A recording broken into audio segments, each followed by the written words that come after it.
자, 그러면 왕중복구 볼게요. 찰스 2세는 처음 10년 동안 조심스럽게 통치했다. 자, 왕당파로 가득한 위에는 영국 국교를 확립하고, 클레란드 법을 이제 만들어가지고, 1년에 법의 비국교대 제약을 가했고요. 그리고 엄격하게 실시되지 않았으나, 심사정은 비국교대 공직침을 금지했다. 그러나, 비국교대 수는, 많이 줄지 않았고, 요때 이제 비국교는 두 가지가 있죠. 하나가 카톨릭, 그 다음 두 번째가 청교도. 이렇게 이제 보시면 돼요. 자, 그러나 비국교도 수는 많이 줄지 않았고, 상공업이나 항공 분야에 진출해 영국의 사회생활을 무시할 수 없는 존재였다. 자, 찰스 2세는 긍정적인 청교도주의 생활 방식을, 중심을 찍었고, 국민은 즐거운 생활을 부활을 환영했으나, 도덕의 이해함과 방종의 흐르는 면도 있었다. 자, 찰스 2세의 왕위가 튼튼해지자 도보 미학을 이제 맺었죠, 몰래. 그래서 프랑스 왕 루이 14세 손을 잡고 카톨릭 교도의 신앙의 자유를 주기 위해서 비국교도의 자유까지 확대했다. 이때 비국교도는 누굴 의미하는 거죠? 청교도를 의미하는 거죠, 문맥상. 프랑스의 미학은 이보다 앞서 네덜란드의 전쟁에서 영국이 획득한 뉴 암스테르담 소유를 보장한 것이었으나 의회 국민 환영받지 못했다. 참고로 오늘날 뉴욕 있죠, 뉴욕. 뉴욕은 이 맨하탄 성이 중심이잖아요. 그 맨하탄 섬은 원래 인디언들이 가지고 있었던 땅이에요. 근데 이제 네덜란드인들이 처음에 미국인 오기 전에 그 땅을 몇 푼 안 되는 돈 가지고 샀어. 그래가지고 거기에 이제 뭐냐면 암스테르담 해갖고 방어 시설을 이제 만들었죠.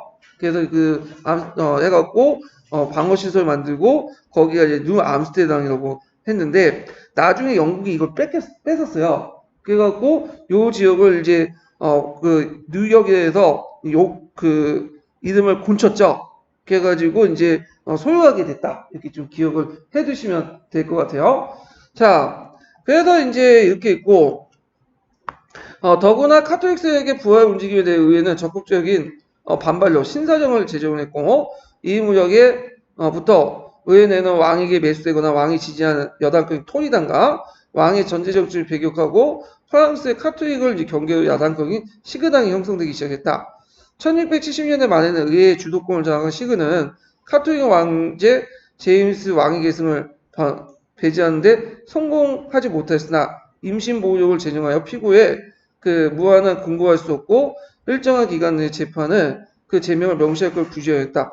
제가 아까 이제 잠못 설명한 부분을 좀 할게요. 제가 이거 왕위계승법을 이제 좀 그 뒤에 원래 그 전에 제가 명예훼손 독점법을 제정하려고 했잖아요. 카톨릭 신도 영국 왕위 등을 금지시켰다. 이렇게 이제 내용이 있는데 그래서 이제 그 내용을 이제 했는데 이걸 시도 방지하고자 하겠다 해가지고 그 뭐냐면 했는데 1679년에 그 서양사 총론회는요 선거에서 이제 시크당이 대승해서 18년 왕당파가 지배했던 의회 시대가 끝나고 새로운 의회는 독점법을 제정해서 카톨릭 신도가 영국 왕이 되는 걸 방지하고자 하였다까지 나왔어요. 네. 근데 개론해 보니까 방지하고자 하였지만 결국에 실패했다가 됐네. 그러니까 방지했다고 하고 실패했다고 이렇게 보시면 돼요. 제가 잘못 설명한 것 같아. 서양사 총론에 있는 내용인데 뭐 서양사 총론도 맞아요. 근데 뒷부분이 생략돼 있었어. 근데 개론을 보니까 그렇게 돼 있네요. 자, 하여튼 일정한 그 기간 내에 재판을 하여 그 제명을 명시할 걸 규정하였다. 그래서 이제 이걸 뭐라고 하죠? 인신보호령이라고 하죠? 인신보호령. 자, 이런 의회들 이제 움직임에 대해서 찰스 2세는 의회를 소집하지 않고 전체적인 통치를 하려고 했으나 얼마 안 가서 사망했다. 찰스 2세가 적자가 없기 때문에 그의 동생이었던 제임스 2세가 왕이 올렸다. 요게 좀 주의할 게 이제 적자라는 개념인데 그 서양에서 일부 일처제 국가잖아요. 그러니까 첩을 못 둬요. 공식적으로. 근데 이거는 그냥 공식적이고 비공식적인 게 있어. 첩은 많죠. 예, 첩은 많고 그 안에서 사생아들 그러니까 아들 딸들이 많아. 근데 얘들은 인정 못 받아. 그러니까 서자도 인정 못 받아. 그러니까 우리식으로 따지면 일종의 사생아야. 사상이야. 그래갖고 자기 아버지임에도 불구하고 아버지가 못 불려요. 사생아가. 그래서 이게 이제 그 전에 헨리 8세도 이제 그런 경우가 되게 많아요. 헨리 8세가 결혼을 6번이나 했잖아요. 그래서 첫 번째, 두 번째, 세 번째 각각 이제 뭐냐면 그 뭐 메리, 그다음 엘리자베스랑 에드워드 6세 이렇게 했는데 메리나 엘리자베스 여왕은 그 이혼할 때마다 자기 어머니가 이혼할 때마다 일찍이 뭐가 됐냐 사생아가 됐어 사생아. 그러다 나중에 에드워드 6세가 자기 이복도 그 누이들을 다 이제 다시 공주발로 명예를 복구시켜줬지만 하여튼 이런 경우가 있었어요. 그러니까 적자가 없었다고 해서 아들 딸이 없었던 건 아니에요. 예. 자, 뭐 시험 문제 나오진 않는데 일단 뭐 재미삼아 그냥 알아두세요. 그의 동생인 제임스 2세가 왕에 올렸는데 그 치세의 시작을 찰스 2세의 서자였던 몬모스 공의 반란 사건에 대해 피해 재판으로 알려진 관련지에 대한 무자비한 대장 처형으로 잔식했다. 그래서 이제 그는 찰스 2세와 달리 카톨릭으로 나섰으며 그 카톨릭교도의 전국 교의직이나 군대 장교나 그리고 대학에 임용하여 의회를 무시하는 간용 선언을 했다. 그러니까 앞에서 있었던 이제 그 찰스 2세는 좀 약간 숨으면서 했는데 제임스 2세는 좀 더 대놓고 한 게 있었나 봐요. 자, 그래서 이제 요때 간용 선언할 때 카톨릭 비롯한 모든 비국교도 신앙을 자유 선포했다. 이건 뭘까요? 예. 이거는 이제 종교의 자유를 내세워서 카톨릭 믿어다. 이렇게 이제 했던 거죠. 뿐만 아니라 그는 모든 계층의 민심을 떠나려고 하려는 듯이 심사위원과 임신 보호를 폐기하고 일시 폐기한 거예요. 가끔씩 이제 그 게시판에 그때 폐기되지 않았냐? 근데 갑자기 19세기 때 왜 폐지됐냐? 이렇게 물어보시는 게 있더라고요. 심사위원을. 근데 요때 잠깐 일시 폐기된 거예요. 상비군을 설치하여 런던 군부에 주둔시켰다. 상비군이 영국에서는 거의 없다고 했죠. 근위병 제어군은. 근데 이제 왕권을 강화한 측면에서 상비군을 설치했고 제임스 2세는 앞에서 찰스 2세는 좀 조심했는데 얘는 드러내놓고 하는 거야. 그래서 이제 자의적인 정치를 포방을 했고 그 당시 청교도혁명의 내란의 기억이 생생한 위에나 국내는 좀 참았어. 결정적으로 제임스 2세는 첫 번째 왕비에서 딸밖에 없어. 두 명이 있다고 했죠. 메리하고 얘인데 메리 얘는 자기 아버지와 달리 뭐죠? 그 신교도를 믿고 있었어요. 그리고 아버지를 별로 안 좋아했어. 아버지를 타도의 대상으로 생각하고 있었죠. 그 중에 메리는 신교도인 네덜란드 총독의 시집을 갔기 때문이다. 그러니까 제임스 2세가 자연스럽게 죽으면 그 왕위가 어떻게 됐어요? 메리나 얘한테 넘어가는 거죠. 자, 제임스 2세 근데 두 번째 젊은 왕비로부터 왕자가 탄생되니까 더 이상 기다릴 수가 없었어. 잘못하면 이제 어떻게 된 거야? 왕권이 카톨릭교도 넘어가잖아. 그래서 토리아 시그의 위에 지도자는 이때까지는 예전부터 싸우고 있었는데 이때는 안 되겠다 해가지고 위에 지도자가 힘을 합쳐서 네덜란드의 총독도 오렌지공 월리엄과 그의 아내 메리를 더불어 영국 왕이 될 것이라 요청했고 월리엄이 이들을 받아들이고 1688년 11월 14,000명 군대를 거는 영국에 상륙했죠. 요때 이제 그 루이 16세하고 네덜란드 전쟁을 하고 있었어요. 근데 잠시 루이 4세가 그 당시 월령이 가면 영국에 4분이 나올 거 생각해서 잠시 그 병력을 뺐죠. 예. 그래서 그날 제임스 2세는 옹호한 세력이 없었고 제임스는 프랑스 도망갔다. 이에 의해는 1689년 1월에 제임스 2세가 국왕과 인민사의 원초적 계약을 파기하고 기본법을 위배함으로써 왕국의 헌법을 파기했다. 스스로 왕국을 떠났기 때문에 왕위가 공의가 된 상태였고요. 그래서 공동왕이었던 윌리엄 3세와 메리 2세에 공동했다. 메리는 왜 2세가 됐을까요? 그 옆에 앞에서 투도 왕조 때 피해 메리가 있었죠. 얘가 메리 1세가 되는 거예요. 자, 그래서 이거를 피 한 방울 흘리지 않고 혁명이 일어났기 때문에 이걸 명예혁명이라 한다. 자, 명예혁명은 왕위 교체만을 뜻하는 게 아니라 위에는 월령 3세와 메리 2세를 왕에 받아들이는 동시에 뭘 제출했냐면 권리장정을 승인했어요. 그래서 그 내용도 외워두셔야죠. 자, 위에 승인 없이 법을 제정하거나 법의 효력을 정지할 수 없다. 의회 승인 없이 가세할 수 없다. 의회 승인 없이 상비군 유지할 수 없다. 의회 선거는 자유해지며 의회 내에 토론을 자유로워야 한다. 의회는 자주 소집해야 되며 법은 공정하고 절저하게 운영해야 된다. 의회 자주 소집한다는 것은 아까 말한 것처럼 뭐죠? 11년 동안 의회 소집하지 않은 경험이 있었죠. 그래서 의회를 정기적으로 소집해라. 결국은 3년 회기법을 그 당시 뒤에 추가 조치에 달아나요. 자, 이는 중세시대 영국의 현존적 정통을 종합하고 확인한 거지만 실제 왕권을 제어하고 의회 우위를 확인한 것이다. 자, 의회는 권리장정에 이어서 이를 보충한 1년의 형량적 조치를 이제 쭉 취하는데 그 내용을 보면 군대 통수권 위회가 장악하고 그다음 간영법이라서 비국교도인 신교도 예배의 자유를 허용하고 요 간영법은 이제 그 좀 기억을 해두세요. 이때부터 이제 그 신교도들이 이제 명실상부하게 독립교회에 빠져나갔고요. 3년마다 의회 정기적 소집을 규정하고 그다음 건협법 폐기해서 언론과 출판의 자유를 보장했다.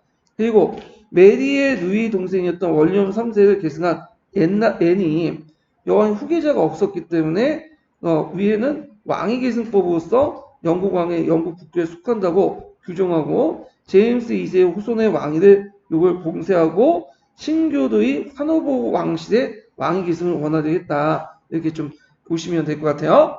자, 그 다음에 명예혁명으로서 영국은 유럽에서 가장 절대왕조를 타파하고요. 의회 중심의 입헌 정치에 길을 열었다. 문제는 이렇게 해서 창조된 유럽 최초의 중요한 근대적이고 국민적인 입헌 국가를 원활하게 효율적으로 운영할 수 있느냐는 것이었다. 18세기 영국은 오늘날 민주주의와 거리가 멀었으며 명예혁명으로 설립한 새로운 정부 형태가 운영 가능한 뿐만 아니라 매우 효율적으로 입증하려고 했다. 자, 영국 정부 운영에서 가장 중요한 문제에서 국가 재정 문제인데 영국은행, 영랑은행이라고 하죠. 이게 영국은행이 최초의 중앙은행이에요. 그래서 최초의 중앙은행이 성립되면서 아이고 잠깐만요. 혜택을 보았다. 정부는 6, 7% 낮은 이자로 필요한 돈을 차용할 수 있었고, 그래서 낮은 이자로 이제 뭐냐면 중앙은행 돈을 빌려갖고 뭐냐면 재정 확대시킬 수 있었고, 그 다음에 유상계급 이들을 대표하는 구분계 의회가 보증이 되었다는 걸 확신하고 영국은행을 통해 정부를 통해서 융자했다. 자, 그래서 이제 17세기 영국은 근대 국가였던 리바이어든의 그 길드에 성공했고 그 개수가 거대한 힘을 파괴하지 않았으나 그는 국민의 의사와 법에 종속시키는 성공했다. 뭐 이거는 그 사람의 의견이고요. 예녀왕이 후계자 없이 사망하니까 이미 마련한 왕위 계승법에 따라서 제임스 1세 그러니까 반계죠. 손녀의 아들이 하노버 공이 조지 1세로 즉위해야 돼요. 그래서 이때부터 하노버 왕조가 즉위하는데 그는 조지 1세는 영어를 모르죠. 그래서 정치는 장관에게 맡기고 의회가 다수 차지하는 정당이 내각을 조직해서 의회에 책임을 지는 정치는 책임 내각제가 있죠. 내각이라는 건 이미 이제 그 형성이 됐지만 책임 내각제가 굳어진 건 이때부터요. 한번 이제 예뉴왕 치세의 통합법으로서 영국과 스코틀랜드 두 왕국 정식 결합돼서 그레이트 브리튼 연합왕국 형성돼. 그러니까 예전에는 왕은 공동왕이었어요. 왕은. 근데 이때부터 이제 잉글랜드 뭐냐면 스코틀랜드 이렇게 있었는데 이 법은 통해서 왕도 공동이지만 이제 잉글랜드, 스코틀랜드가 공동 이제 통합된 국가가 형성이 된 거야. 자, 이 결합은 영국으로서 이제 신교도인 하노버 왕실이 들었을 때 스코틀랜드의 카톨릭 계통의 스코트 왕실 복귀된 후환을 없애고 그 당시 후린적인 스코틀랜드는 영국과 그 식민지의 새로운 활동군들을 개방하는 데 의미가 있다. 두 가지가 의미 있죠. 스튜어트 왕실이 다시 복귀할 수 있죠. 스튜어트 왕실은 정통적으로 뭘 믿고 있었어요. 물론 제임스 1세는 좀 카톨릭을 안 믿었지만 카톨릭을 믿었어. 네. 그렇기 때문에 이제 이런 것들과 연결시켜서 보시면 될 것 같아요. 그래서 이제 이렇게 있고 아일랜드의 카톨릭 원주민은 1690년 제임스 2세의 지지하는 반란을 일으켰다가 실패한 후 계속 종교적 경제적으로 압박과 그 소요가 그치지 않다. 그래서 참고로 영국 같은 잉글랜드는 같은 통치구역 스코틀랜드, 잉글랜드 통치는 좀 약간 달라요. 스코틀랜드 같은 개신교이기 때문에 물론 영국 국교회는 아니었지만 좀 호의적이었어. 얘네들은. 근데 이에 반해 잉글랜드 같은 경우에는 이제 아일랜드는 좀 카톨릭 믿었잖아요. 그러다 보니까 탄압해 얘네들. 그래서 좀 차이가 있어요, 얘네들. 예. 그래서 아일랜드 통치할 때 우리가 이제 그 일본 애들이 만주국 예전에 통치한 것처럼 만주국 통치할 때 일본 애도 조선인이 끌어다 같이 통치했죠. 그럼 똑같은 거야. 얘네들도 스코틀랜드 탄압하면서도 좀 차별했지만 또 끌고 와가지고 또 스코틀랜드 연합해갖고 아일랜드를 차별하고 그래요. 예. 그래갖고 이건 좀 차이가 있고 주로 어디에 살았다고 했죠? 얼스터 북부 그 아일랜드. 그래서 지금 북부 아일랜드 지역은 아일랜드 통합되지 않고 어디에 있는 거야 지금? 계속 영국에 있는 거잖아요. 자, 그래갖고 이제 이렇게 이제 있고요. 그 다음 밑에 뭐 17세기에 해갖고 바르크 양식 같은 게 있는데 인고에서는 이런 거 별로 안 나오더라고요. 그래서 바로크 양식은 17세기 때 좀 이제 양식이었고, 이걸 대충만 알면 돼. 건축 양식이었지만 뭐 음악, 미술 이런 것들이 확산됐고요. 그 다음에 대표적인 게 바르샤의 궁전 같은 거 있죠? 이런 것들을 이제 볼 수 있다. 그 다음에 이제 밑에 미술에도 이제 영향을 주고 해화에도 영향을 줘서 바로크 특징이 보이다. 바로크 특징의 이제 특징은 뭐냐면 좀 약간 웅장한 모습이 있어요. 웅장. 풍요 뭐 그래서 여기 장대한, 장렬한 복합한 장식과 풍요, 뛰어난 기교 이런 걸 특징이 있죠. 대표적인 그 궁전이 바르샤의 궁전이잖아. 자, 그래서 이제 이런 것들 바로크 특징은 이제 미술에도 보이고 있고요. 그래서 이제 대표적인 사람이 이제 프랑스의 누벤스 뭐 이런 사람도 있죠. 그다음 바로크에 또 음악이 있어. 그래서 음악에도 영향을 미쳐가지고 이렇게 이제 뭐 쭉 여러 사람이 있죠. 예, 좀 보시고요. 그 비발디, 바흐, 뭐 핸델 이런 것들 바로크 음악이 이제 결정이 됐다. 18세기 이후에서 이제 바르크보다 좀 규모가 작은 스케일이 작아진 역동감이 주면서 우아하면서 섬세하면 기교적인 루코코 양식이 변하게 돼요. 이 바로크 양식은 좀 남성적인 거예요. 근데 18세기 때 로코코 양식이 여성적이야. 아기자기해. 그게 왜 그러냐면 앞에 이제 베르시아 궁전같이 해갖고 이제 만들어 놓고 루이 14세가 하얀 궁중 문화를 만들었잖아요.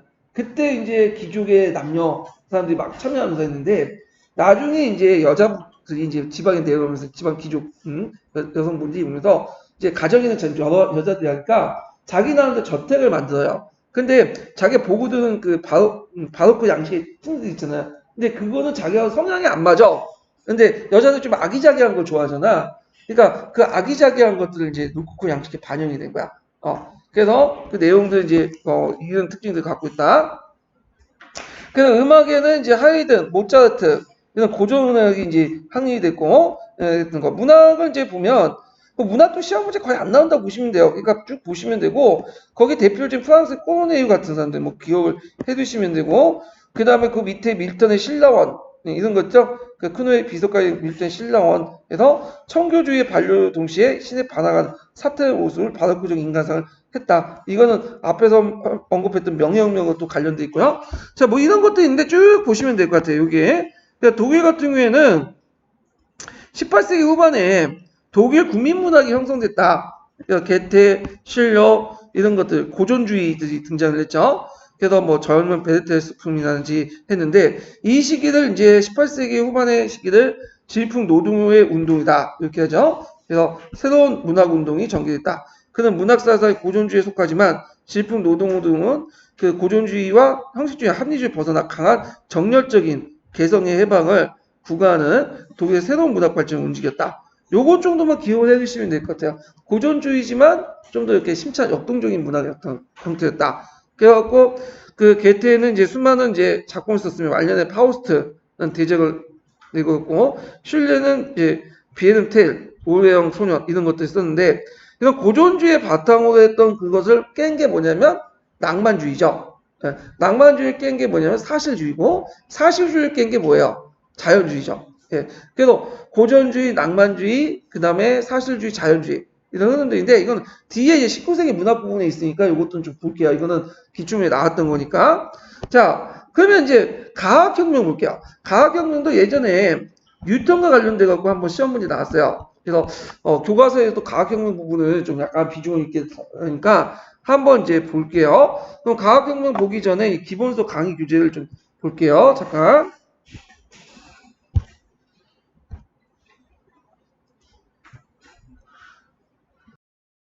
자, 거기 강의 규제했던 158페이지, 583페이지 볼게요.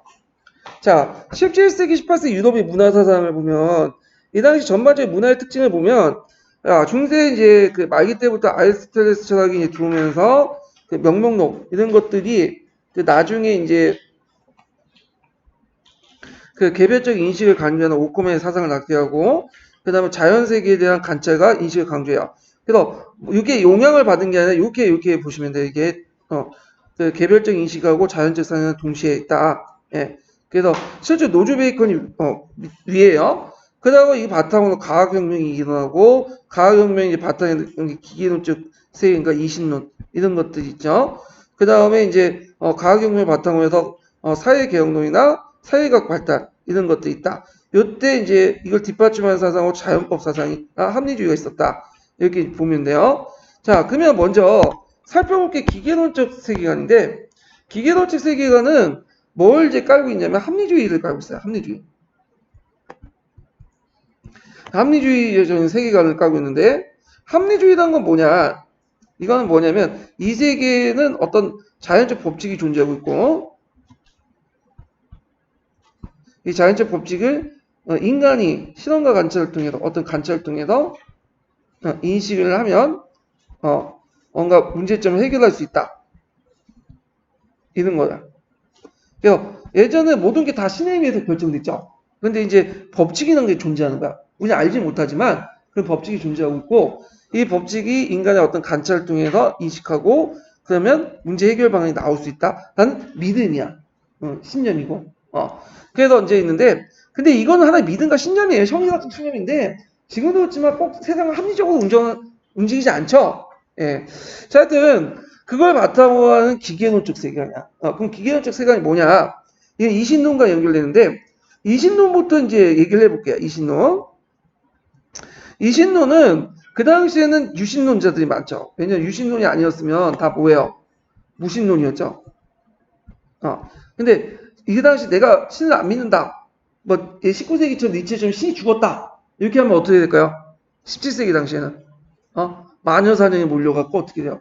죽는 거야. 그러니까 유신론이어야 돼. 일단. 근데 이신론자는 전반적으로 신이 있다고 믿어. 근데 무신론과 비슷한 말을 해요. 약간 돌려서 이게 이신론이야. 그러니까 이 사람들은 그 당시 17, 18세기 때 자기가 무신론자라고 커밍아웃 하면 죽게 되니까 돌려서 자기는 유신론자지만 이신론이라고 이제 하면서 이제 이런 박해를 피해보려고 이제 했던 거예요. 네. 그럼 이신론이 뭐냐? 일단 종교와 이성을 일치시킨 사고로서 신의 존재를 일단 인정해요. 근데 이 신이라는 존재가 종교의 유신론자들이 얘기한 인격신이 아니에요. 인격신이 뭐야? 자, 하나님 우리가 생각하는 야훼라는 신은 뭘 가지고 있죠? 우리처럼 어떤 그 감정을 가지고 있어. 감정, 느낌. 그래서 자기가 마음에 안 들면 막 죽이잖아요. 구약성서에 보면. 그래서 만약에 이스라엘 민족들이 다른 신을 숭배했어. 그러니까 그걸 질투해가지고 그 사람들 다 죽이잖아. 분노하죠. 근데 이런 신이 아니야. 요게 신이라는 거는 뭐냐? 인격신이 아니라 어떤 그 여기에서 기계론적 생각에서 우주의 제1 원인, 제1의 원인에 불과해요. 제1의 원인 내지 1원리, 1의 원인이나 원리 맞네요. 예. 그러니까 원인과 원리에 불과한 거야. 어떤 법칙에 불과한 거야. 그러니까 신이라는 것이 인격신이 아니라 어떤 법칙, 원리, 객관적인 이거다. 이렇게 주장을 한 거죠. 그래서 전지전능한 절대적 인격신 대신에 기계와 같이 우주 창조로서 우주의 기계 법칙이 움직이는 어떤 원리. 그러니까 이제 성리학에 말하는 뭐와 같은 거야? 이와 같은 존재야. 이와 같은 존재가 이런 뭐냐면 이신론에 말하는 신이라는 존재죠. 그러다 보니까 종교적 강론이나 강신을 배경. 왜냐면 얘들이 생각해 보면 모든 세계의 종교를 다 인정해요. 왜냐면 모든 세계의 존재에서는 신의 원리가 있어. 그러니까 뭐 모양만 다를 뿐이지 다른 종교를 믿어도 돼. 그러니까 이제 다른 종교에 대해서 상당히 관용적이에요.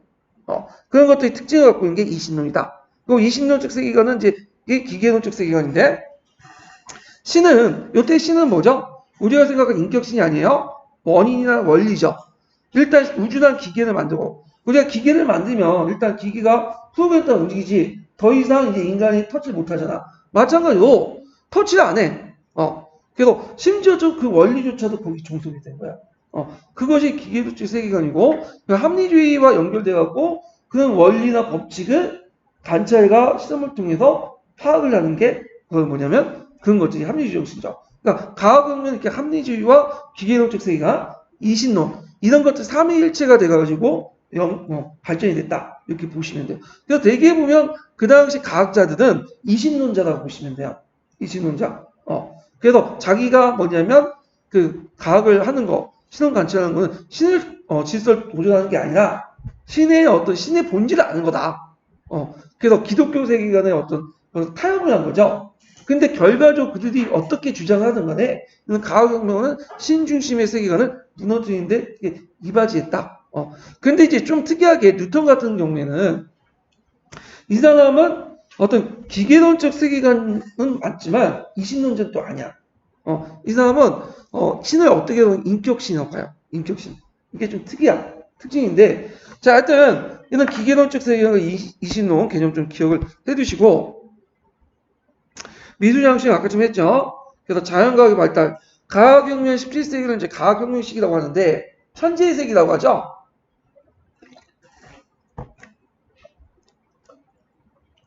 자, 과학혁명은 기존의 자연과학적 분야를 총괄적으로 이제 했고, 근대과학을 확립했고, 정신과 의식의 혁명을 일으켰다. 그래서 과학혁명은 여기에서 끝나는 게 아니라 사회형상이나 발전 같은 것들을 이제 뭐냐면 연구한 사회과학이나 사회계약론을 낳게 돼요. 나중에.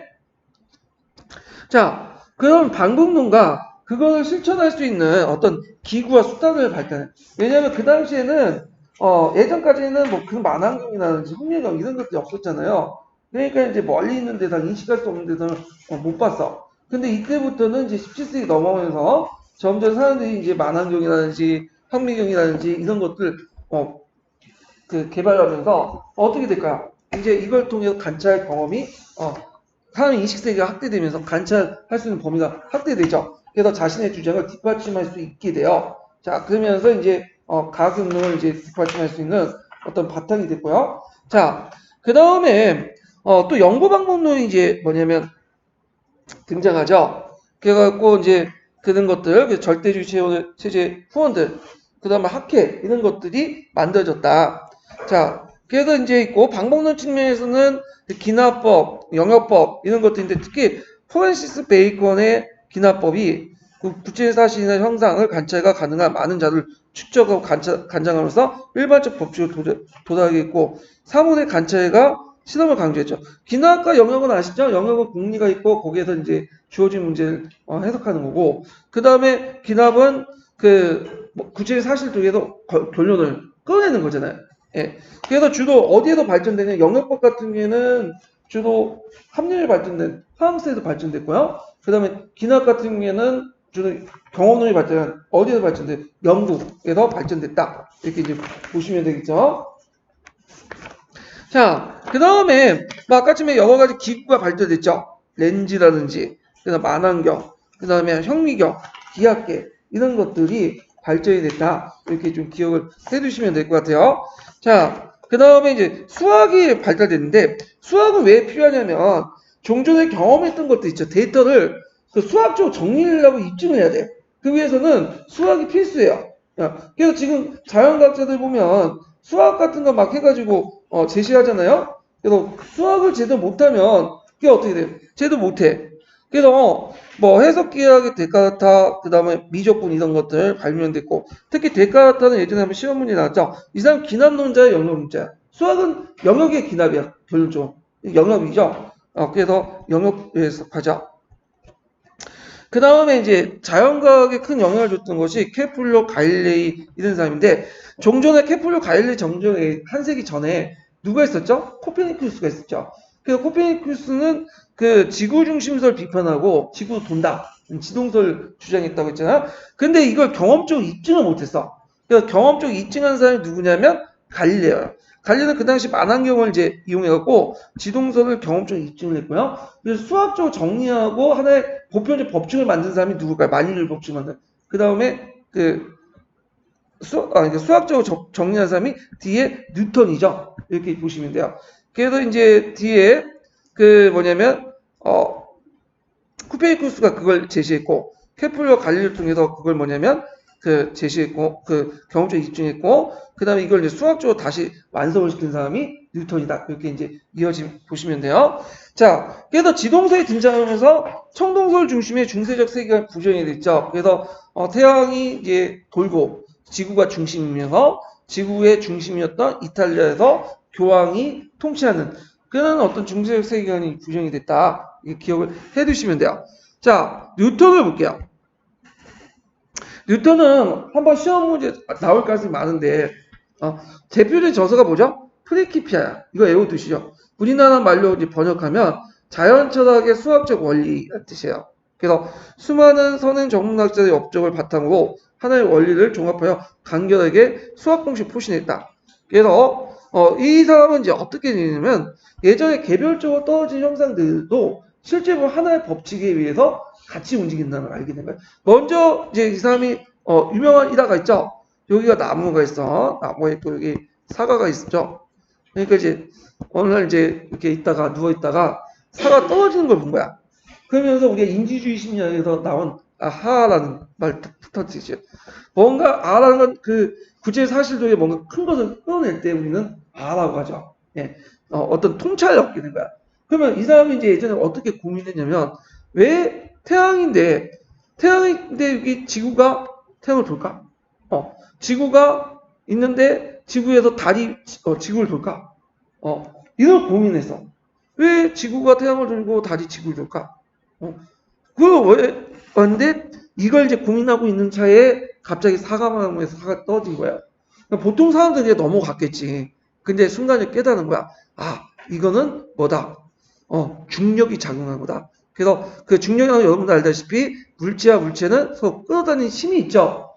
그러니까 지구에서도 끌어다니는 힘이 있기 때문에 사과나무가 떨어진 거고 우리가 같이 땅을 딛고 서 있는 거잖아. 마찬가지로 요게 지구와 다른 물체 관계뿐만 아니라 당연히 어떻게 모든 우주에도 적용할 수 있겠죠. 왜? 지구와 그 태양이 도는 건 뭘까요?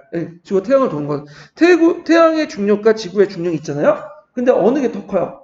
태양의 중력이 더 크죠. 그러니까 지구가 태양을 돌게 되는 거고 그 다음에 지구와 달이 중력이 있죠. 각각 끌어당기죠. 그렇지만 달의 중력보다는 지구의 중력이 크죠. 그러니까 지구가 뭐냐면 주변에 달이 도는 거고 달이 중력이 좀 남아있기 때문에 썰물과 민물도 같이 던질 거죠.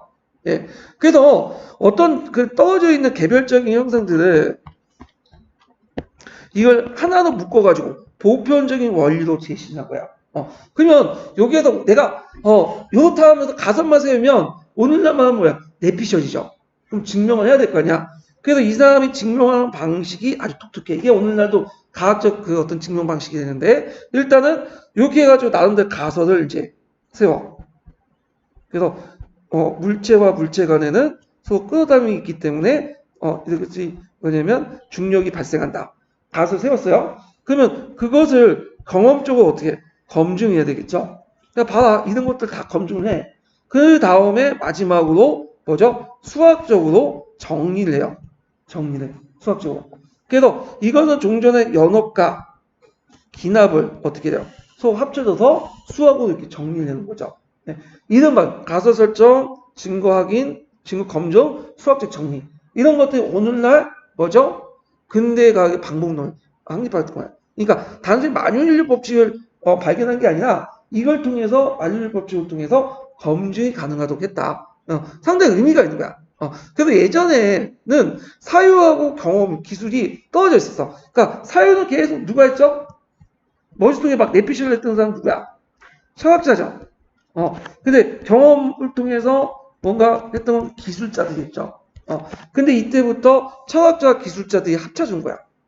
사회를 하면서 그 검증하고 보편적 법칙을 만들고 그걸 또 다른 새로운 것도 만드는. 그러면서 이제 경험의 어떤 기술의 발전 속도가 어떻게 될까요? 더 빨라지죠. 그것이 나중에 산업혁명까지 연결되고 자 이런 거 연결시켜서 보시면 돼요. 그래서 이제 기존의 천문학과 물리학 이론을 재정비했고 태양중력을 확립했고 동력의 발전. 그래서 이 사람이 만유인류 법칙을 제시했잖아요. 중력이라는 게 있어서 서로 물체를 끌어들여서 중력이 작용된다. 이걸 깬 게 나중에 아인슈타인의 뭐죠? 만유인류 법칙 깬 게 뭐죠? 갑자기 생각 안 나네. 상대성 이론이죠. 그래갖고 중력 작용뿐만 뭐야? 시공간이 있어서 이 중력의 무게 때문에 시공간이 씌워져 가지고 어떤 번지에 의해서 선호가 떨어진다. 이런 식으로 이제 그 상대성 이론에 설명하잖아요. 자, 하여튼 종교관은 이제 좀 기억을 해요. 이 사람의 종교관이 예전에 시험문이 나왔어. 이 사람은 기계론적 우주관을 갖고 있어요. 근데 이신론은 거부해.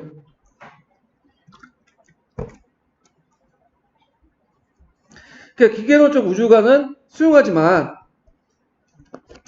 그리스도 신앙인 그러니까 이신론은 거부한다. 비기계적 원리도 같이 있다. 했는데 일단은 이 사람도 이 세상에 기계처럼 뭐냐면 어떤 원리나 원칙이 있다고 생각해. 근데 그 원리와 원칙은 그냥 그 원리와 원칙은 인격신이 주재한다고 생각해요. 인격신. 그래서 인격신이 하나님 같은 인격신이 이 세상을 만들었고 그 원리와 원칙 부여해요. 근데 때에 따라서 그 인격신이 그 원리와 원칙에 관여함으로써 뭐냐면 이제 이 세계를 주재한다고 생각하죠. 그래서 단순히 원리와 원칙만 있는 게 아니라 거기 플러스 뭐가 있다? 인격신의 개입도 있어요. 그래서 이 사람이 어떤 만유인력법칙을 만들 때 어떤 생각을 갖고 있냐면 이 사람은 혹시나 기독교 신자예요. 신에 도전한다고 생각을 하지 않았어. 자기가 어떻게 감히 인간이 신에 도전하고 자연에 도전해. 다만 신이 만들어준 질서 이런 것들을 내가 뭐냐면 연구를 해서 연구해서 제시한다는 거지. 그러니까 신의 영광, 신이 그만큼 위대한 법칙을 위해서 만들어졌다. 이런 것들을 제시하려고 했는데 그의 생각과 의도와 달리 이제 이걸 받아들인 사람은 인간이 이제 신이 만든 영역까지 도전할 수 있겠다. 어떤 보편적 원리도 알 수 있겠다. 심지어는 그 보편적 원리 또한 이용할 수 있겠다는 생각을 갖게 되는 거죠.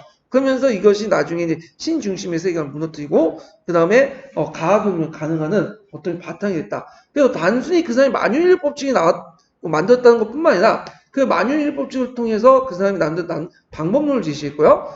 새로운 인식론을 제시했고 그리고 이것이 후에 가학혁명 어떤 싹을 텄다 이렇게 기억을 해두시면 될 것 같아요. 자, 가학혁명의 의미를 보죠. 가학혁명 서양 문명과 다른 문명을 구분하죠. 다른 문명은 동양적 세계관인 거고 완전 구분돼. 동양도 기술 발전이 있었어. 근데 앞에서 좀 주로 기술 발전은 철학자들이 주로 했던 게 아니라 그죠? 손을 만들어가지고 했던 경험적인 발전이지. 근데 경험적 발전의 기술 발전은 좀 속도가 느릴 수밖에 없어. 근데 나중에 이제 서양 문명 같은 경우에는 기술과 철학을 결합을 시켰죠. 예, 이런 것들이 기술 발전을 기하급수로 발전시켜. 그래서 이제 결국엔 서양의 문명이 동양 문명을 앞지르게 된 거죠.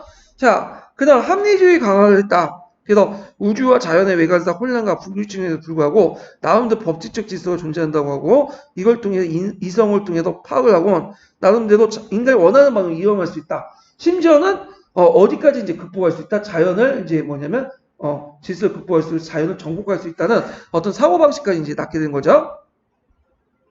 그래서 기계론적 우주론을 제시했고, 뭐 자연과학적 인식 형성 이런 것들을 했고, 후에 이제 계몽사상과에도 영향을 줘. 왜냐면 아까 얘기했처럼 이제 과학혁명은 자연법, 자연적 질서가 있다고 했죠. 그러면 동시에 뭐 자연 형성만 있겠어요? 사회적 어떤 형성에도 자연법이나 어떤 합리주의적 법칙이 존재한다고 생각하겠지. 그러면 사회 안에 있는 법칙을 탐구하는 과정에서 뭐가 나오냐면 사회계약론이 나오고요. 이 사회계약론을 좀 쉽게 대중들이 접근하기 위해서 뭐가 나타난 거야? 계몽주의 사상이 나타난 거죠. 그리고 이걸 바탕으로 해서 프랑스 대혁명, 사회과학 이런 것들이 발전이 되죠. 그래서 17세기 과학혁명을 18세기 때 사회과학, 사회계약론, 그 다음에 혁명을 발생시키는 어떤 배경이 되었다. 이렇게 보시면 돼요. 그래서 제가 이게 간단하게 설명했지만 이 과학혁명 부분은 교과서에 많이 적혀 있고 특히 여러분 비상교과서 있죠. 12년 비상교과서 개정. 그래서 비상교과서 좀 보세요. 근데 제가 이제 15년 개정하고 12년 개정을 동시에 봤는데 저 인고생 입장 볼 때는 15년 개정보다는 12년 개정은 내용 측면에서 많다고. 그러니까 15년 개정이 좀 많이 축소됐어요. 그 내용이 많이 빠지고 거기에 그림 쓸데없이 애들용이야 완전히. 거기에다 이제 기타사 부분이 많이 빠졌어. 그래서 요번에 그 아이만 한번 나왔다고 해서 그 15년 개정만 보시는 분이 있는데 좀 그거는 약간 내용 측면에서는 영 아닌 것 같아. 그리고 기타사 부분은 진짜 15년 개정 보면 안 돼요 그거. 12년 개정 보세요. 기타사 부분은 거의 빠졌어요. 왜? 애들 학습 부담이 너무 많다고 빼빠졌어 그냥. 그래서 최근에 이게 하나도 요즘 추세가 안 맞잖아요. 기타사 부분이 강화되는 부분이기 때문에 아마 또 제 생각에는 이 15년 지금 개정이 또 나왔죠. 18년에. 그에 맞춰서 교과서도 지금 새로 만들려고 할 것 같아.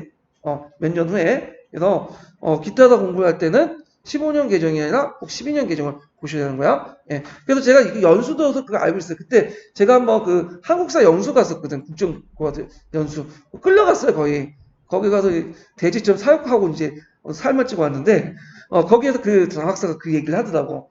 세계사에서 기타 사부를 많이 뺐다고. 예. 자, 그래서 이제 그 관련된 내용들을 좀 봤고, 그러면 관련된 이제 서양사 개론이 있는 내용을 이제 볼게요. 과학혁명. 예.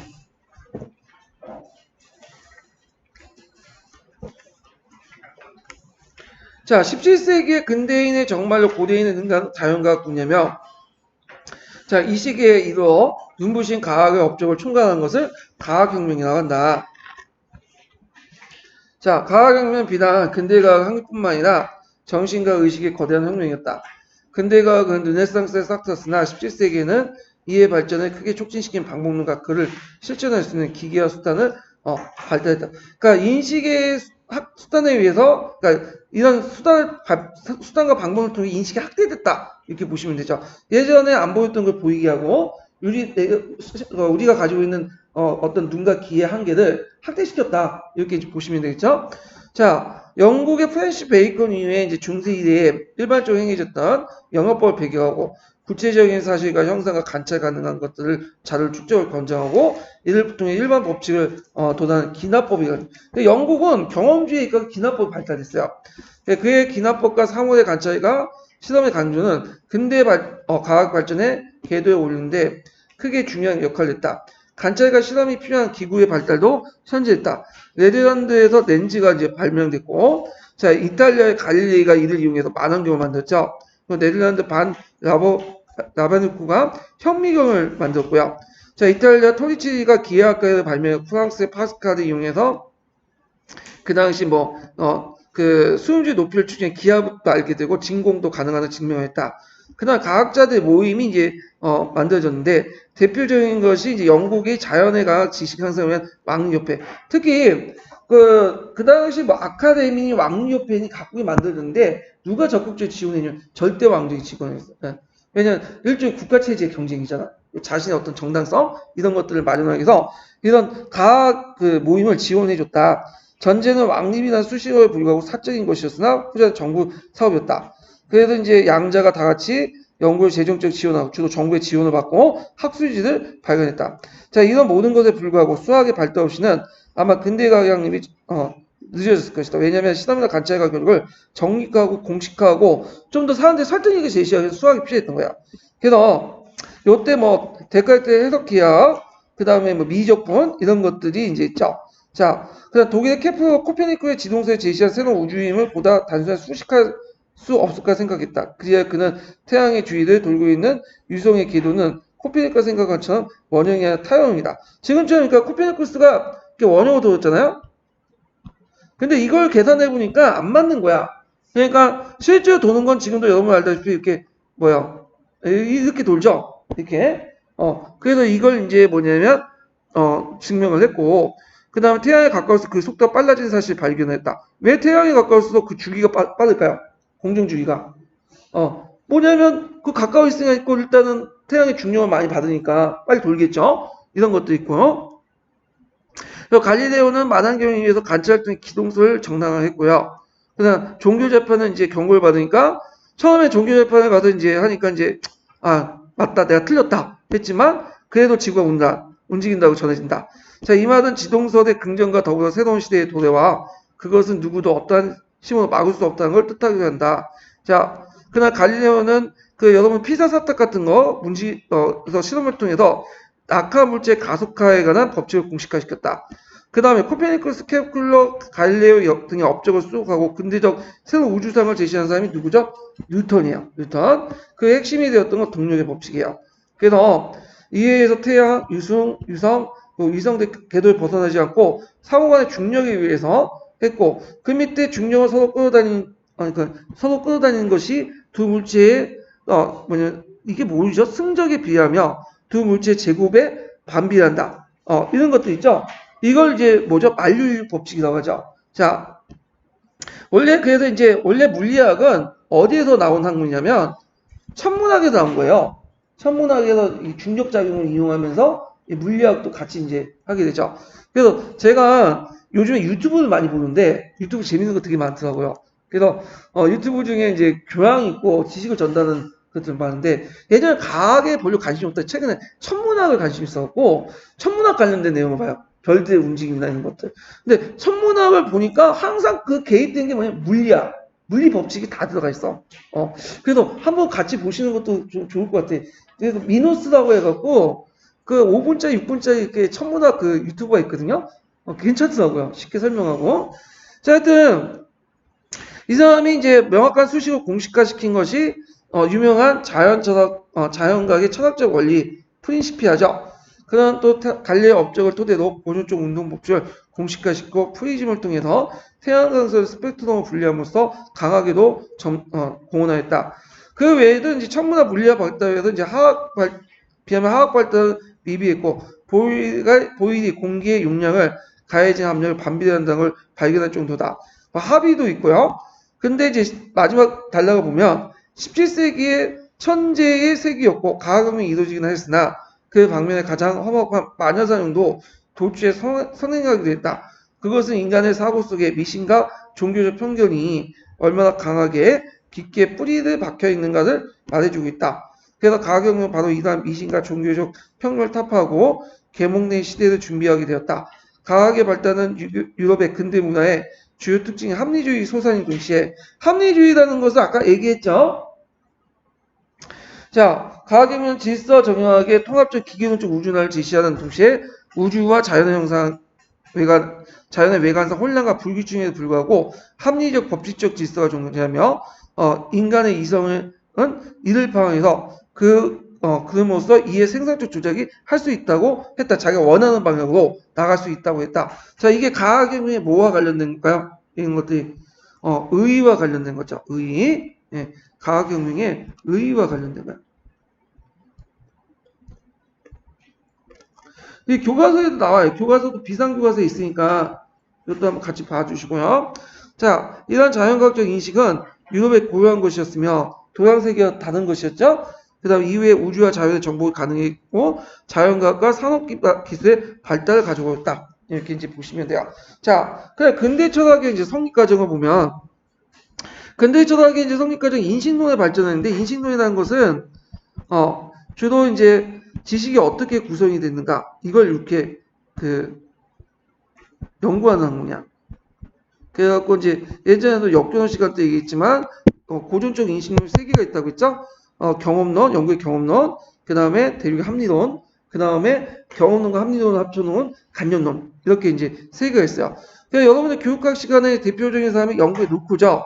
루크는 사회계약론자지만 또 경험론자로 유명해요. 그래서 인간 문제에 대한 실론 이런 책에서 인간 이해에 대한 실론이라는 책에서 뭘 주장하는 백지설 중에 백지라는 것은 인간 태어날 때 백지 상태죠. 근데 오감을 통해서 경험을 누적되면서 이제 지식이 형성된다. 이런 것들을 하죠. 쉽게 말해서 우리가 죽는다는 걸 어떻게 알죠? 여러분은 언젠가 죽을 거 아니에요. 그거는 우리가 죽는다는 걸 태어날 때부터 알아요? 물론 죽음에 대한 공포는 느낄 수 있지만 우리가 언젠가 죽는다는 건 뭐냐면 경험을 통해 인식하죠. 예. 그래서 이런 것들, 예, 그걸 이제 얘기를 하는 거고. 자, 그래서 이제 있고, 그 다음 프랑스 데카르트가 있어. 이거 합리론자들요. 합리론은 뭐냐, 인간에게는 이제 절대 정신이 있고, 예, 이 우주를 움직이는 절대 정신이 있고, 예, 이런 것들이 이제 뭐냐면, 모든 사물 속에 내재되어 있다. 그래서, 인간의 이성이라는 것도 절대 정신의 산물이고, 내재되어 있는 이런 것들이 선유관념이 작용돼서 우리는 다 알고 있지만 깨닫지 못하는 거야. 그래서 사회를 통해서 우리가 원래 가지고 있는 걸 깨닫게 하는 거죠. 뭐와 비슷하냐면 성리학하고 양명학과 좀 비슷한 논리야. 우리는 원래부터 이를 가지고 양질을 가지고 있는데 깨닫지 못하는 거야. 그래서 이걸 사색을 통해서 사회를 통해서 깨닫게 하는 거죠. 비슷한 거야. 그 깨닫는 방법을 통해서 이제 끊임없이 고민하고 사색을 하죠. 그래서 유명한 말 있죠. 데카르트는 나는 생각한다. 그러면 나는 존재한다. 이런 것들이 이제 명제에 도달하게 되죠. 이거 데카르트가 이제 제시한 방법론은 영역법이야. 앞에 있는 기나법하고는 다른 거죠. 기나법하고. 예. 영역법에서는 뭘 강조하냐? 데카르트는 수학을 강조해. 경험 이런 거 별로 안 중요시해요. 수학이야말로 인간의 사유를 통해 극대화시킬 수 있고 모든 사물 속에 보편화시킬 수 있는 거 어떤 형상이다. 이런 것들이 유럽의 철학에 전반적으로 깔려 있었어요. 고대 그리스 때부터.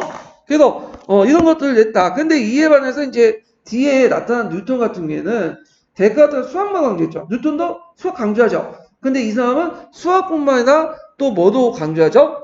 경험도 강조해. 그러니까 수학과 경험을 같이 생각하는 거야. 자, 이런 것들이 이제 있다는 거. 그 다음에 이제 네덜란드 출신의 스피노자가 이제 유명한 범신론자로서 있고 모든 사물 속에 신이 내재되어 있다.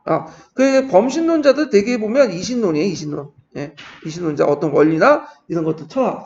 그래도 이거 보면 그 이신론 보면 범신론 이선 보면 다 뭐가 비슷하냐면 성리학하고 똑같아. 거의 비슷하게. 성리학도 모든 사물 속에 뭐가 내재 있어? 네가 내재 있지. 보편적 네 원리. 근데 성리학하고 요때 합리주의 이런 이신론과 기계적 세계론 차이가 있는 게 뭐냐? 자, 성리학은 주로 그 보편적 니를 어디에 탐구했어요?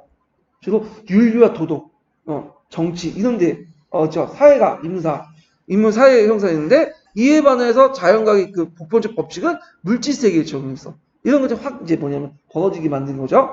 자, 그다음 독일 나이프치히가 있는데 뭐 원작을 있는데 한번 쭉 읽어보시고 이거는 자 파스칼 뭐 좋은 사람이에요. 예, 읽어보시고 자 그 다음에 이제 뒤에 넘어와서 이제 정치 사상인데 정치 사상은 여기에서 왕권 신수서부터 해서 사회계약론 중요한 사상들이 쭉 나오죠. 요건 예전에 시험 문제 나왔으니까 좀 볼게요. 자, 요거 이제 보기 전에 기본 강의, 심화 강의를 좀 보고 넘어갈게요. 자, 앞에 이제 연구의 철학, 경험론, 그 다음에 합리론. 참고로 경험론과 합리론 합쳐놓은 것이 뭐죠? 간연론. 간연론이라는 것은 그 합리론의 어떤 틀과, 그 다음 경험론 내용, 이런 걸 합쳐놓은 거야. 일종의 붕어빵 이론이라는 게 있는데, 붕어빵에는 붕어빵 틀이 있죠. 그 붕어빵 틀이 있는데 거기에는 이제 그 내용에 따라서 뭐 여러 가지 만들 수가 있잖아요. 마찬가지로 인간이 태어날 때부터 간념을 통해서 인식을 한다는 거야. 그래서 간념을 통해서 우리가 인식을 할 수 있는데 예전에 한번 설명했어요. 제가 역교원 때. 근데 간념의 내용에 따라서 우리가 그 뭐냐면 그 경험의 간념의 내용에 따라서 그 인식이 내용이 달라진다. 그러니까 간념의 틀이라는 것은 되게 합리적으로 받아들이지만 간념의 내용은 뭘 받아들인가? 경험론을 받아. 예를 들어서 우리가 어떤 강호동 같은 남자들 봤어요. 강호동. 이게 이성이죠. 여자들이 봤다는 거예요. 예. 이럴 때 이 사람이 동성애자 아니냐? 이 사람 남자를 좋아하겠죠. 남자를 좋아한다는 그것은 일종의 간념론 틀이야. 근데 어떤 남자를 좋아하냐? 강호동 같은 남자들 좋아하는 사람도 있어요. 가끔씩 있어. 마니아계층 있어. 그런데 이제 송중기 같은 사람도 좋아하는 사람 많죠. 근데 가끔씩 있더라고. 근데 이거는 이제 뭘 통해서? 내용을 통해서 자신의 어떤 가치관을 통해서 이해되시겠죠? 그래서 이제 둘이 합쳐놓은 것이 간념론이다. 그래서 칸트가 완성됐고 경험론과 합리론을 조합하고 있고 그 후에 해겔이 뭐냐면 그 제시했다. 종합했다. 간념론도 할 거 많은데 여기 많으면 이게 역사 공부가 되는 게 아니라 철학 공부가 돼. 그러니까 넘어갈게요. 자, 그러면 정치 사회사상 이제 그때 이제 정치 사상 내용을 보면 왕권 신수설 이거 꼭 외워두시겠죠. 맨날 시험 문제 나와. 그래서 대개 보면 주는 문제들 나와. 왕권 신수설이 나오면 여러분 딱 문제 난이도 다 파악할 수 있어. 보통 시험 문제 쉽게 나올 때 잘 나오는 게 왕권 신수설이야. 요거 딱 건널들었다. 요거 문제 쉽구나. 이렇게 딱 생각하시면 돼요. 기출문제 딱 문제 펴놓고 자 왕권 신수설 신이 왕권에게 부여됐죠. 왕만이 지상에서 가장 우월한 존재다. 그래서 절대 왕정을 옹호했고요. 그래서 영국의 제임스 1세, 고댕, 보슈에 이런 사람들이 있고요. 예전에 시험 문제 나왔던 것이 영국의 제임스 1세하고 보슈에 요거 시험 문제 나왔던 거고요. 보슈에는 루이 14세하고 관련됐죠. 이 사람은요. 자, 그래서 이제 보댕 보슈에 같이 이게 주권설, 그러니까 누구한테 권력이 있느냐, 주권설. 그래서 이 주권이 누구한테 있냐면 왕한테 있다는 왕권 신수설이고요. 그 다음에 이제 뒤에 이제 인민했던 인민주권설, 국민주권설. 근데 이 주권설은 영국도 이제 좀 생각했지만 제일 발달한 게 프랑스야. 되게 보면 그 유럽의 이제 그 정치론도 있죠. 상당수가 프랑스에서 나와. 왜 나왔겠어요? 프랑스가 왕권이 강화되면서 자신이 뭔가 주권이 있다고 증명을 해야 될 거 아니야. 근데 그거에 또 대항해가지고 또 뭐냐면 강병원 학자들 대항해갖고 또 새로운 제약학자들 그 반발하고 그러면서 프랑스 같은 정치 사상이 상당히 발달돼 있었어요. 예. 그 나머지 사람들은 그냥 영향을 받았다 보시면 돼요. 예. 자, 그 다음은 계몽사상인데 이 계몽사상을 이제 잠깐 그 전에 무슨 것이 있나 17세기 때 과학혁명이 있었죠. 근데 과학혁명은 뭐에 영향을 받은 거야? 고대 시대 때부터 자연법에 영향을 받은 거죠. 그래서 이제 이걸 따라서 이제 과학 법칙 같은 걸 작용했는데 그러면 과학적 세계, 물리적 세계에서 법칙이 있냐, 자연적 세계만 사회 형성도 법칙이 있다. 그래서 이제 연구한 학자들이 18세기 등장해요. 17세기 후반부터 18세기 때 등장하는데 이들을 이제 뭐라고 하냐면 사회 계몽 문제, 사회 계약설을 주장하죠. 그래서 사회 계약설에서 사회 법칙, 그러니까 자연법을 이제 제시하죠. 그리고 인간에도 자연법에 따라서 뭐도 있다? 자연권이 존재한다. 이렇게 주장하죠. 근데 이것이 딱 보면 지금도 제가 사회계약서를 보면 좀 어렵긴 어렵다고. 근데 그 당시의 사람들은 더 어려웠을 것 같아. 뭐 주권, 뭐 민주주의, 뭐 이런 것들 개념이 헷갈리잖아.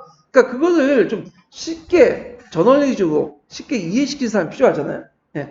그래서 이제 뭐냐 백종원 같은 사람이 필요하죠. 레시피만 뭐 해서 고급 요리만 만들면 사람들이 그거 뭐 솔직히 먹겠어요? 못 만들잖아. 그러니까 이제 그 일생활에 뭐 레시피를 섞어가지고 만들어가지고 쉽게 제시할 수 있는 사람이 필요하죠. 이들 뭐냐면 계몽론자라고 해요. 계몽주의자들. 예. 그래서 이 계몽론자도 기본적으로 합리주의나 자연법 사상에 영향을 받는 거야. 그래서 이제 이런 것들 좀 같이 기억을 해주시고 그러면 계몽주의자들, 계몽사상들 배경을 보면 17세기 합리주의. 합리주의 아까 뭐였죠? 이 세상 보편적 법칙이 있고 인간의 이성을 통해서 감찰하면 뭐냐면 이걸 이용할 수 있다. 이런 것들 인식을 이제 합리주의하죠. 누크의 철학과 정치사나 뉴턴의 기계도체 우주관 등등등이 있고 내용을 보면 인간의 뭘 믿죠? 이성을 믿어. 인간은 이성적 존재이며 그걸 통해서 무한한 진보를 확신하죠. 그래서 인간의 이성이 자연과 우주의 움직임 법칙을 인식하고 자연에게 유리하게 이용할 수 있지 인간과 사회의 움직이는 기본적 원리를 파악할 수 있고 이 이성을 통해서 파악된 것은 무지와 미신을 타파하고 그걸 통해 사회개혁을 확산한다. 이제 주 내용을 보면 인간은 보편적 법칙이 존재하고 있고 이 보편적 법칙을 뭘 통해서 깨닫죠? 이성을 통해서 깨달으면 그걸 통해서 불합리한 점을 개선하면 사회 역사는 뭐죠? 진보한다. 이런 믿음이야. 믿음이에요. 뭐 어떤 경험을 통해서 검증한 게 아니라 믿음이야. 근데 믿음의 일종의 종교화 될 수 있죠. 이게 근대 사상의 바탕이 돼. 이런 믿음 자체가. 자, 이거 다 응용할 수 있어요. 과학혁명에도 응용할 수 있고, 마르크스에도 응용할 수 있어. 마르크스 입장할 때는, 자본론의 보편적 법칙 제시했죠. 자본주의에 대한 보편적 법칙, 인간의 이성을 통해 깨달았잖아. 근데 자본주의의 모순점이 있죠. 그걸 그대로 두면 안 되겠죠. 그걸 통해서 뭐냐면, 자본주의 모순을 인간의 어떤 이성을 통해서, 심을 통해서 타파하면 역사는 진보하죠. 자본주의가 진보한 게 뭐야? 사회주의 공산주의잖아. 그러니까 이 계몽주의 신념은 근대 역사학자, 사회학자 모두 다 용용이 되었죠. 근데 이 계몽주의의 어떤 신념 자체가 합리주의에 입각한 어떤 근대성이 깨지게 된 건 언제 때부터요? 1차 세계대전, 2차 세계대전. 인간이 그렇게 이성을 통해서 만든 자연과학에 비해서 과학기술 얼마나 많은 사람들이 죽었어. 전쟁 동안. 그러면서 원래 인간은 이성적인 존재가 아니라 원래 감성적이고 그런 존재다. 그러면서 나타난 것이 뭐냐면 모더니즘, 계몽주의를 대체해서 모더니즘 사상을 대체한다 해서 포스트 모더니즘이 나타난 거 아니야? 그렇지만 하여튼 계몽사상 모더니즘이 기본이 됐던 사상이 그거다. 좀 기억을 같이 해주시고 자 영향은 그러니까 예전에 계몽주의 내용서라고 한번 나왔으니까 꼭 외워두시고요. 영향은 현존 질서를 타파하고 개혁하는 혁신사상이고 미국 혁명과 프랑스 혁명의 사상적 기반을 마련했다. 그래서 새로운 시민사회 건설에 사상적 동력을 제공해줬다. 이렇게 이제 기억을 해두시면 될 것 같아요. 그 다음에 뒤에 넘어가서 계몽사상가들 볼게요. 이것도 예전에 시험 문제 나왔죠? 이들은 초자연적 형상보다 자연적 형상을 강조하고 예전에 제가 얘기했어요. 초자연적 형상은 뭐라고 했죠? 눈으로 인식하지 못한 세계. 신앙을 통해서 인식하는 거죠.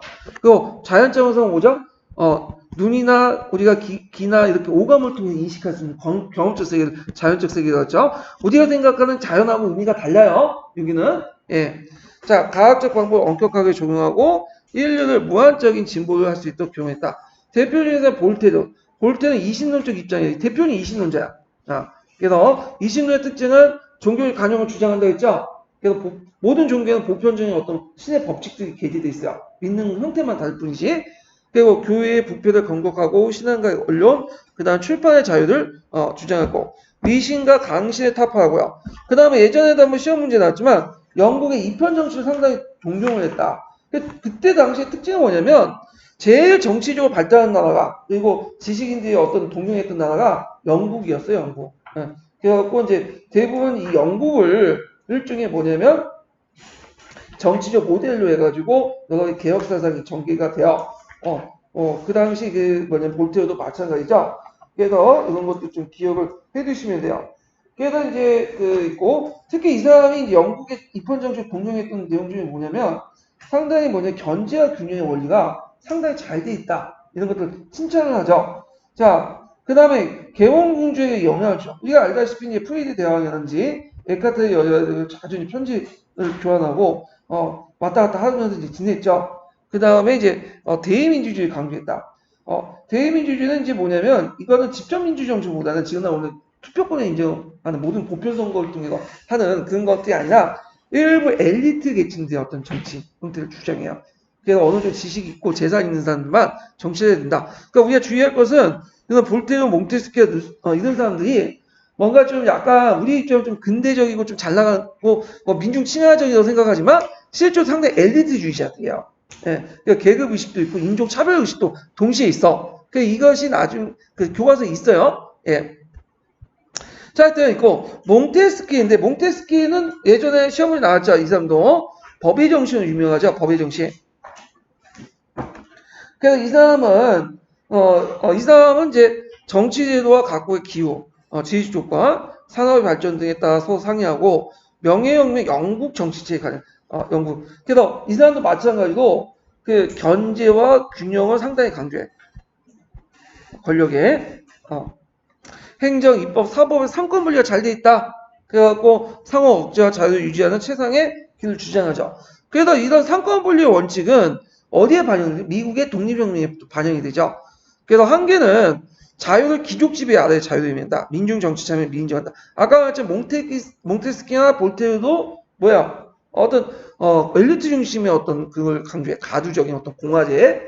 오늘날 민주정하고는 거리가 멀어요. 예. 그거는 우린 그 유럽뿐만 아니라 그 당시 비슷한 시기에 뭐 정약용이라든지 뭐 항조이라든지 이 사람도 똑같은 주장이에요. 정치의 주체는 민중이 아니에요. 누구죠? 여기는 사대부죠. 지식인. 자, 그 다음에 예전에 또 시험 문제 나왔던 것이 페르시아인의 편지예요. 네, 페르시아 편지. 네, 구체제 아래 어떤 사회적 모순과 통제를 했는데 페르시아의 편지는 인명편지야. 인명편지. 네. 그래갖고 서로 간에 이제 뭐 가상으로 부유한 페르시아인들이 고향 친구들에게 프랑스 생활상을 알려주는 서간지 형식으로 이제 했는데 그 당시 구체제 안에 사회과 모순들을 밝히는 그런 내용도 있다. 요거 시험문에 나왔으니까 좀 기억을 해두세요. 그래서 되게 법의 정신만 알고 있는데 페르시아인의 편지도 좀 아셔야 돼요. 그 다음에 루소는 이제 사회개혁론 관련된 내용은 이제 좀 이따 설명할 게 있거든요. 같이 이거 설명하고 요 외에 루소는 뭘로 유명하죠? 낭만주의죠. 최초의 낭만주의 훨씬 이제 유명하고 이 사람은 뭐 정규교육 제대로 못 받고 16세 때 제네바에서 이제 떠난 후에 방랑 생활을 했어요. 예. 그래서 이 사람이 저 사진을 보니까 그림을 보니까 너무 잘생겼더라고. 요 당시에는 실물 그대로 그렸거든요. 제가 봐도 잘생겼어 라는 느낌이 확 들어요. 그래서 잘생긴 사람들이 원래 좀 실속이 없잖아요. 그래서 여자들 등쳐 먹고 막 살고 그래요. 예. 좀 방탕한 생활도 많이 하고 자식을 막 고아원에 맡기고 유명한 사람이죠. 출신이 좀 낮아 다른 그 계몽사상가들에 비해서. 그래서 좀 자유로운 영혼이야 이 사람이. 그래서 이 사람이 이제 에밀에서 혁신적인 어떤 교육 방법을 제시했죠. 그래서 근데 웃긴 건 이렇게 말로만 해 얘는. 자기 그 자식은 어디에 맡겼다? 고아원에 맡겼다. 예. 그래서 있고 그다음 예술가 학문론에서 예술가 학문의 발달에 덕의 양상이 있어서 있다. 그래서 초대하지 않는다. 그러니까 예술가 학문 발달에 덕의 양상을 초대하지 않는다 해갖고 예술학문이 발달됐다고 해서 인간의 어떤 인격이 향상되는 건 아니죠. 예, 이거는 지금 봐도 그렇잖아요. 공부 잘하는 데서 사람의 인격이 차이가 있는 건 아니죠.